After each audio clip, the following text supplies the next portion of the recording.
ce shiur est dédié pour la réussite de Chai ben Kia, Tzipora bat Brouria et leurs enfants. La question de Ishaï. Ouais, concernant le cours de tout à l'heure, vous avez dit qu'on va monter au Lamaba, si Dieu veut, et que ça va être illimité le temps. Donc, éternel.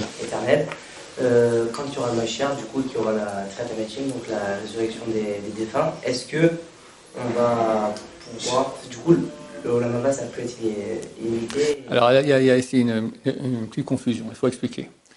Le programme est le suivant. Quelqu'un il vient sur Terre, après il décède, après qu'il décède, on le juge, et s'il mérite, c'est très rare, il va tout droit au paradis. S'il ne mérite pas, alors il va purger, il va un peu se faire nettoyer. Le top des nettoyages, ça s'appelle l'enfer. Vous savez, c'est son billet, c'est que certains, en sortant de là-bas, ils vont au paradis. Sinon, il y a des retours à la case départ. On revient ici sur Terre en Gilgoul, c'est notre cas, messieurs, pour qu'on est là. En tout cas, les parties d'âme qui n'ont pas été réparées sont revenues. Les parties qu'on a déjà faites, elles sont restées là-haut. Il y a Kafakela, c'est que l'âme erre, elle ne peut pas monter. Elle aimait les filles, elle aimait la nourriture, elle aimait l'argent, tout ça. Et on dit, viens, en haut, il y a une Mara. Et elle préfère rester ici, d'accord? Mais elle peut pas, elle n'a pas de corps, donc elle erre dans ce monde très très triste pendant le temps que Hachem lui jugera, etc. Bon, toutes sortes de purgatoires. Après, elle va au paradis.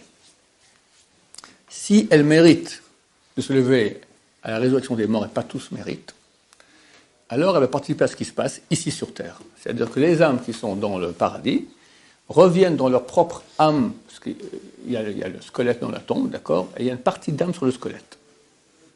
Hevla de Garma appelle ça le Zohar, d'accord, la chaleur des os, d'accord, c'est la partie la plus basse de l'âme qui reste sur les os, et l'âme qui était au paradis, elle revient avec une très, très grande puissance de lumière divine qui va permettre à cette âme qui est dans la tombe d'avoir la vie de nouveau.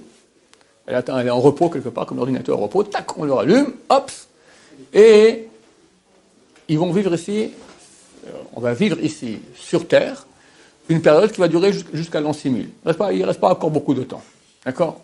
C'est ici sur Terre. Donc, combien il reste jusqu'à l'an 6000 80, voilà, ça nous fait 220. 220 et quelques mois. 220.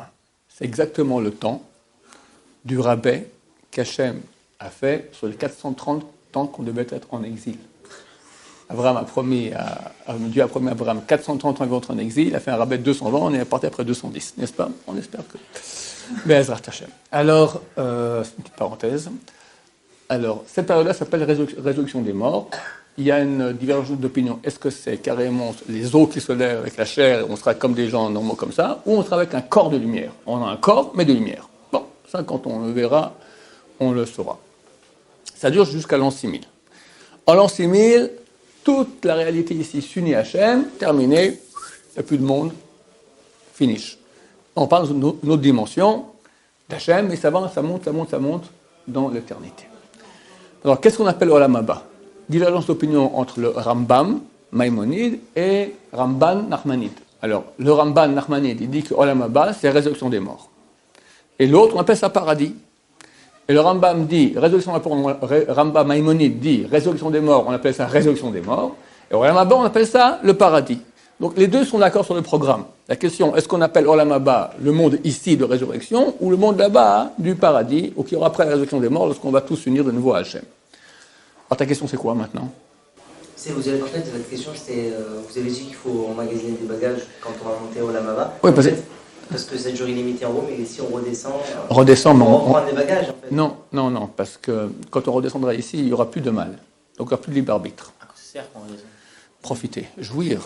Le corps aussi, il a souffert. Il se levait le matin, il était dans le froid, il était dans le chaud. Il a droit aussi à son sahar. Donc il y a aussi, le corps aussi nous donne ici un grand mérite. Mais la jouissance du corps, c'est quoi? C'est le contraire de la jouissance spirituelle. C'est quoi? On va se faire plein de... Actuellement, où il y a du mal dans le monde, la jouissance du corps, pour jouissance du corps, d'accord, alors fait partie du mal. Une jouissance du corps qui est pour la sainteté, non. Shabbat, il y a une jouissance du corps, d'accord, c'est tout ce qui est fait pour la Kedusha. Aujourd'hui, c'est une mitzvah. À l'époque, il n'y aura plus de mal, il y aura un retour des mérites, des récompenses, non seulement aux toutes les parties d'âme qui sont déjà parties là-haut, aussi aux parties d'âme corporelles qui sont ici. Alors c'est là qu'il y aura le festin où ils vont manger le... Le Léviathan, je ne sais pas quand ça a eu lieu exactement ça. Ça se peut que c'est déjà ici. Et que ce sont des notions mystiques, d'accord. On va manger le Léviathan, le corps du Léviathan, les tzadikim, etc. Baruch Adonai, l'olam, amen, va amen.